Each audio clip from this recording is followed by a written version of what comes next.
ನಗು ನಗುತ್ತಾ ಚಾಮುಂಡಿ ನಿಂತಿಹಳು.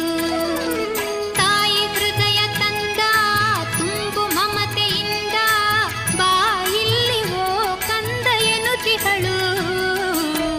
ಕೈ ಬೀಸಿ ಬಳಿಗೆ ನಮ್ಮ ಕರೆದಿಹಳು. ನೋಡು ನೋಡು ಕಣ್ಣಾರ ನಿಂತಿ